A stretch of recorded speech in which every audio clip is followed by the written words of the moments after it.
No what? It's not. It's not long.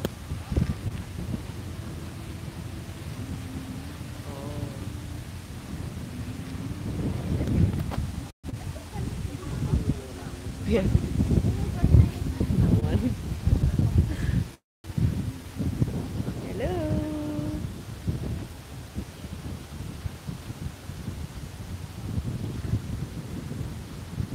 2 likes. Good morning. Hi, Limmy. Can you guess where we are? Can you guess what this is?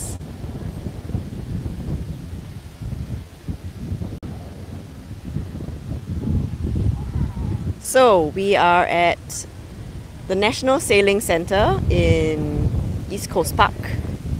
Hello, thanks for joining us. Okay, just give us a few more minutes. We're just trying to set up our devices and then I can explain to you exactly what we're doing.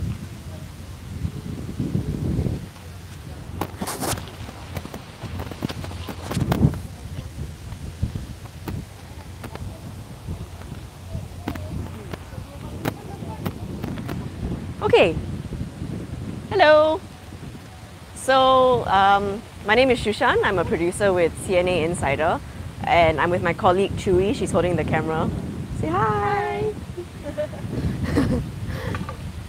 This is Chewy. Okay, so we are going to be taking you behind the scenes of this. Oh, look at the wind. The wind is really picking up right now. Oh dear. It broke. Oh no. Whoa! Oh my gosh.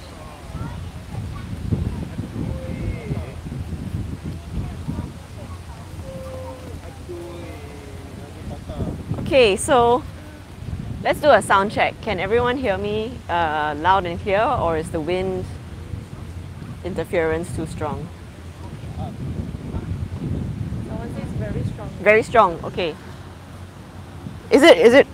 But can you hear what I'm saying when I'm speaking, or is the wind overpowering my voice? Loud and clear. Okay, great. Okay, so we are producers from CNA Insider. Thank you so much for subscribing to our channel. I think this is actually the first live that we're doing on this channel.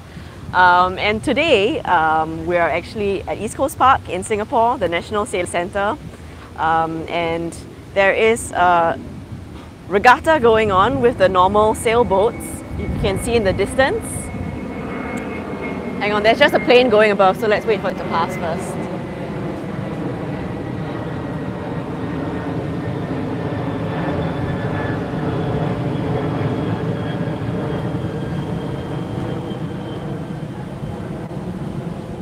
Okay, so there is a junior division regatta going on, very exciting, and these are the parents and relatives of those who are taking part in the race. But today we are not here for that. We are here for this. So these are traditional sailboats that we used to have in Singapore all along our shores. The Malay communities used to sail these boats in Pasir Panjang, in Siglap, where we are now, in East Coast, in Changi. And so these are wooden boats that are handmade by, actually one of the boat makers is, okay, one of the boat makers is there. But anyway, so we used to have these jongs on our shores all the time. And there used to be races in place of these kind of boats. There used to be these boats, and these are just the miniature boats. There's another plane above. Just wait for it to pass. It's a big plane. Bye. Enjoy your holiday. Okay, so where was I? Yes, okay, so these are just the miniature versions. They have even bigger ones. I mean, I'll stand beside it as a comparison. You can see it's just as tall as me. And you may think it's very small, but you're not meant to stand on these boats. These are unmanned boats, so you'll see later that we're just going to release them into the ocean and they'll sail on their own, and they sail really, really quickly. But there are many other types of these handmade boats, and those are called golek. If any of you watching right now have heard of them, let us know. If you have any memories of seeing these on our shorelines, because apparently up until the 1960s and 1970s, we could still see them, and there were still races that happened in East Coast Park. So yeah, there are much bigger ones that are manned by 5 people and 7 people and 9 people, even 12 people, and they sail really, really quickly. So anyway, the reason why we're doing this is because about a year ago, I did a story on this, and I followed a Singaporean guy, Mazlan. He's standing over there with the hat in the white t-shirt now. So Mazlan grew up on St. John Island, and he has very fond memories of these races, participating in these races as a kid. His family are a family of sailors, so these all belong to him, in fact. And they used to race these as kids, and when they all got a bit older, they started racing the adult version, the one where you have to be on the boat and man the boat. So I did a story about how he's trying to revive this culture in Singapore. He's had great difficulties doing it, but he still has ties, family ties in the Riau Islands, in the Batam area, which is really just a half an hour ferry ride away from Singapore. He still has family there who own these boats, and the races happen over there yearly or a few times a year. We have a video of that. It's on our YouTube page. It's called Racing Time and Tide. Go have a look at it. You'll get a better sense of what these races actually look like when we set them into the water and when they sail. Let me introduce you to Mazlan. He can tell you a bit more about this race. Mazlan, you want to tell our audience a bit about the purpose of this race? Wait,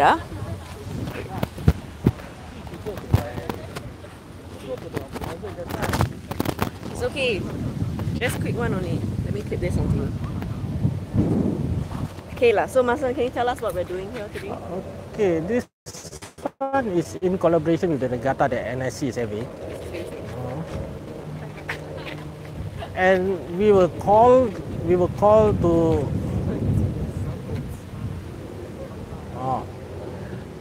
so we were called to have a Jong for this section for the kickstart. So we have to look for Jong enthusiasts to go and come and participate on this Jong. Can you tell us what these Jong are? What is it? Okay, it's another smaller version of the Kole, which is not unmanned. It's not man operated, so it's totally by itself. So it goes by the wind, and we only need the outrigger to help to steer the Jong. And you see the wind is very strong today. You can move. You can see the Jong will move very fast. So for those of you who've just tuned in, my name is Shushan. I'm a producer from CNA Insider. This is Mazlan, and we are here doing a story about this boat race that's happening today. If you have any questions, please leave a comment in the comment section. Wait, I'm not done yet. Yeah. He's so shy, he wants to leave. So if you have any questions, please, we're trying to make this session as interactive as possible.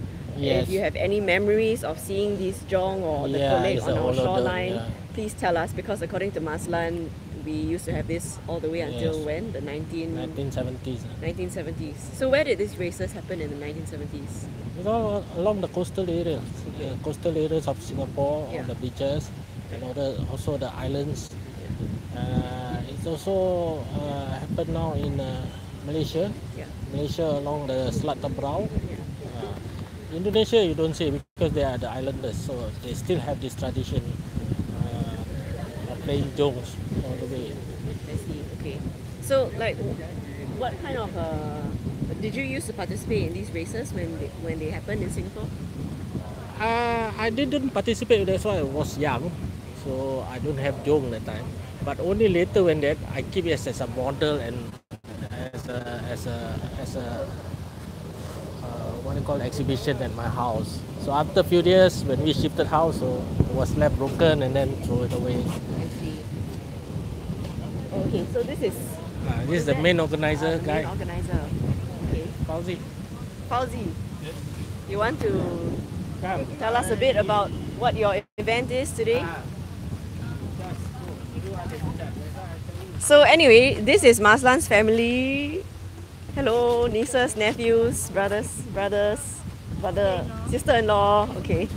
So Fawzi is Mazlan's brother. He's the one who made this happen. Do you want to tell us a bit about this event today? Okay, Come closer, so the mic is over okay. here. I was approached by Han Yi, the CEO, yes, the CEO of Sorry, yeah. Okay, let's Singapore Sailing. let's stand beside a sailboat.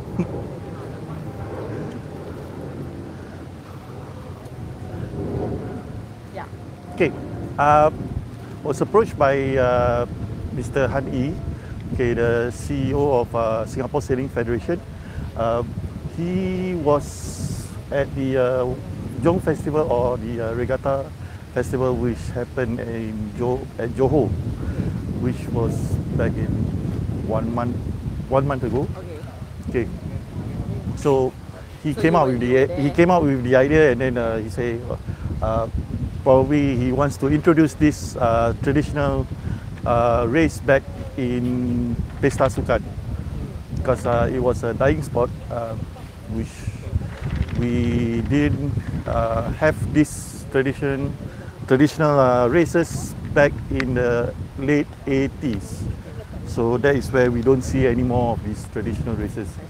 So in conjunction with the Pesta Sukan, the national games, which happened this year, Yeah. so he brought the idea of bringing these things back, and we are also getting, we are trying to get the collate to come in for the races, for the exhibition races. So So for those people who don't know anything about Jong or anything about Kulit, can you just give a brief history about this culture? okay, Jong, it came back to the royal family's favorites game. So they are the one who started with all this, and then so back to the community, they start to have these colorful races just to please the royals. Which royal family? In that time, the royal, the archipelago is the Johor. Oh, Johor. Yeah. So the Johor, the Riau archipelago, which consists of Johor Sultan. So, okay, then yeah, I introduce to you. This is Han Yi, the CEO of Singapore Sailing Federation, and this is Rohaizan. Hello. He's the Assistant General Manager. Hello. Hi, Good to hello. meet you. Yes, nice to meet you. We're actually And yeah. Yeah, this is my CEO. Oh, great. Yeah, so Excellent. we're excited to have the Jong Yeah. part of this event. Thanks for organizing this. It's very interesting. Yeah, sure. I mean, yeah, because this is also one of the ways for us to nurture our young ones. Yeah. That this is a traditional boat and it's originated here, and then same time for them to realize it's not about. remote Yeah, we have control. a deep root in sailing also actually. Right. Yeah. So, yeah. Yeah. Can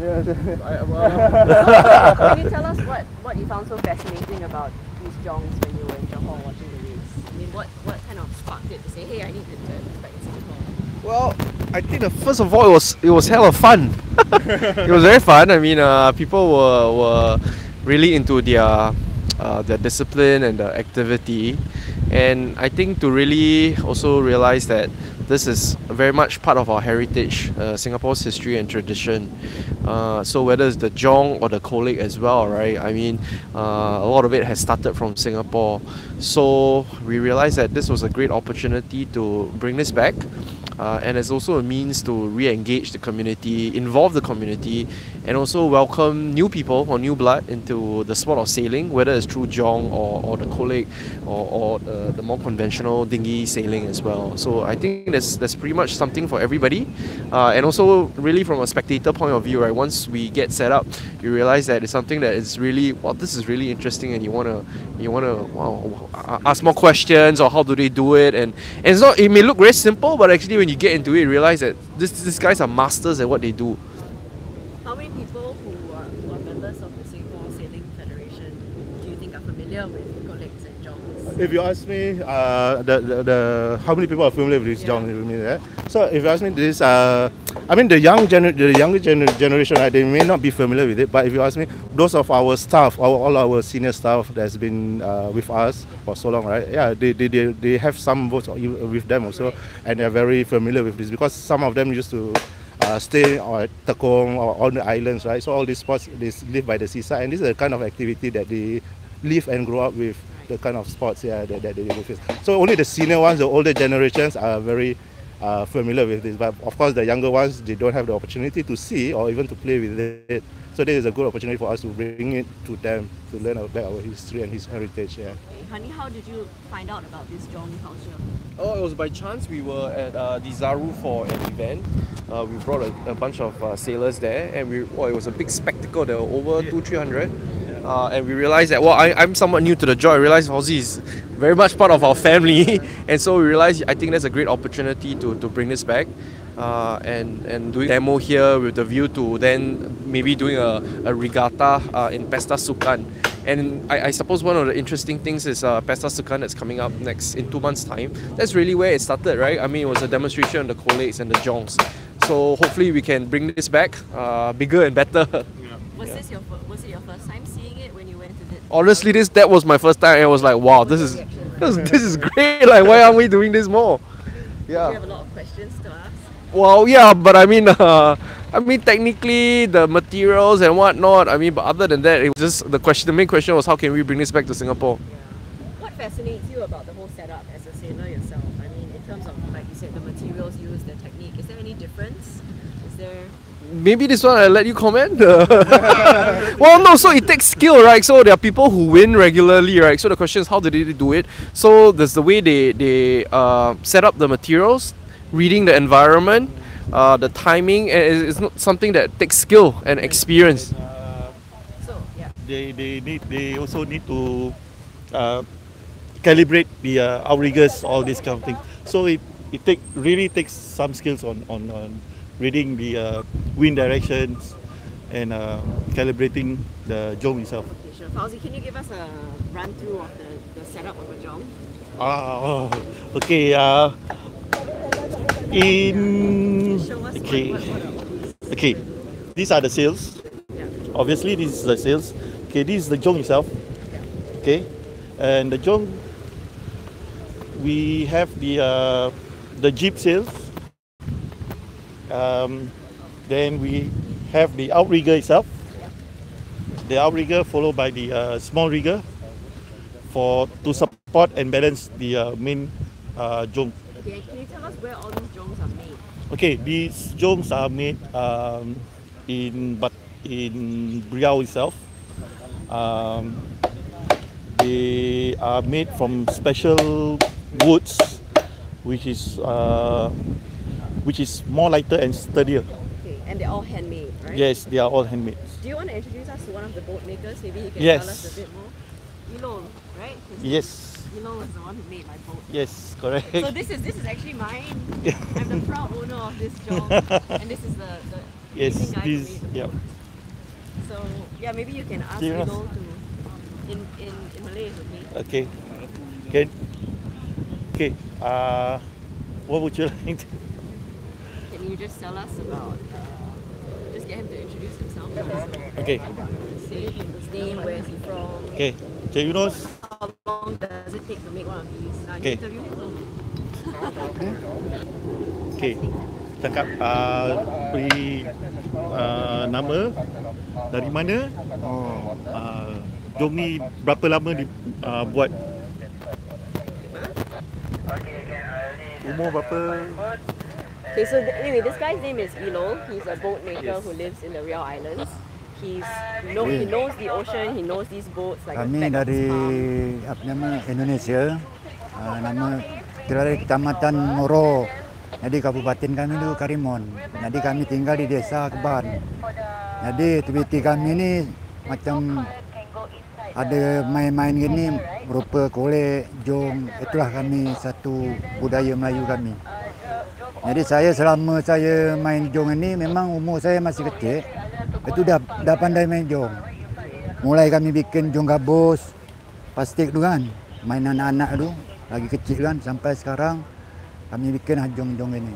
I can only catch a bit of what he's saying, but I think he said something like he's been playing Jong since he was a kid. Since his childhood days, Yeah. So he has lived with playing either Jong or Kolek. So how long does it take for him to make one of these? Berapa lama? Jadi bikin yang ini kalau alat dia cukup, kayunya dah standby ada, mungkin 2 minggu dah siap lah. Siap yang layar semua lah tu. So it will take tinggal about 2 main weeks 2 minggu. to complete the whole Jong. Komplit lah semua 2 minggu satu buah. Kayu?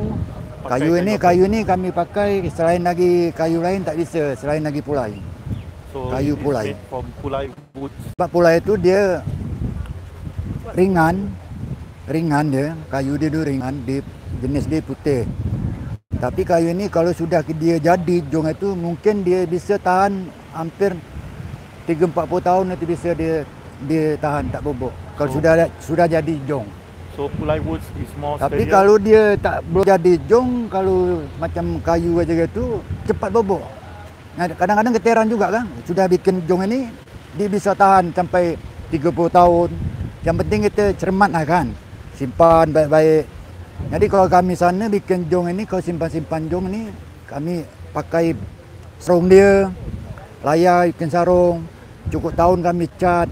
Jadi jong itu utuh terus. Jadi apabila nak main sekali keluar kan, jadi dia tampak bagus saja.